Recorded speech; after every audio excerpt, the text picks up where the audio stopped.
সেই ১৩ বছর আগের কথা। ওই মৌসুমে চ্যাম্পিয়ন্স লিগের ফাইনাল খেলেছিল ইন্টার মিলান। ইতিহাস দিচ্ছিল হাতছানি, সেভাবেই এগিয়েছে সব। সেমিফাইনালের প্রথম লেগে ২ গোল জিতে লক্ষ্য হয় সহজ।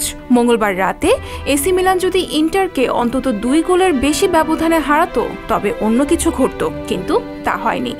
উল্টো ইন্টারের আর্জেন্টাইন স্ট্রাইকার লাউতারো মার্টিনেজের গোলে ম্যাচ থেকে ছিটকে পড়ে এসি মিলান। ২ লেগ মিলিয়ে ৩-০ গোলের অগ্রগামিতায় চ্যাম্পিয়ন্স লিগের ফাইনাল নিশ্চিত হয় ইন্টারের।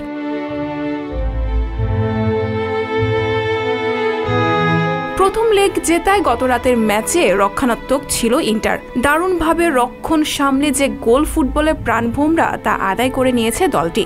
তাদের ট্যাকটিক্যাল ফুটবলের কাছেই হেরেছে এসি মিলান। ইন্টার ম্যাচকে নিশ্চিত করেছে ৭৪ মিনিটে দেওয়া মার্তিনেজের গোলে। যতক্ষণের সময় দম সব হারিয়ে রিক্ত এসির একাদশ।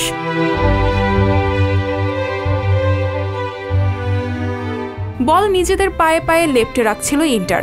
৭৪ মিনিটে আসে সেই ক্ষণ। রোমেলু লুকাকুর সঙ্গে 1-2 খেলে দারুণ এক শটে দলকে এগিয়ে দেন ইন্টারের বিশ্বকাপ জয়ী আর্জেন্টাইন তারকা লাউতারো মার্তিনেজ।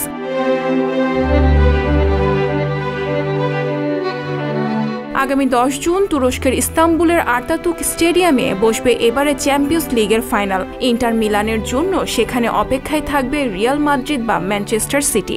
২০০৯-১০ মৌসুমে সর্বশেষ বায়ার্ন মিউনিখকে হারিয়ে চ্যাম্পিয়ন্স লিগের ট্রফিও জিতেছিল ক্লাবটি। ইতিহাস চক্রের মতো ফিরে ফিরে আসে, তাই এই মৌসুমে তেমন ঘটা বিস্ময়কর বিবেচিত হবে না। সানজিদা শম্পা, সংবাদ প্রকাশ। সংবাদ, ফিচার ও অনুষ্ঠানের জন্য ভিজিট করুন সংবাদ প্রকাশের ওয়েবসাইট এবং যুক্ত থাকুন ফেসবুক পেজ ও ইউটিউব চ্যানেলের সঙ্গে।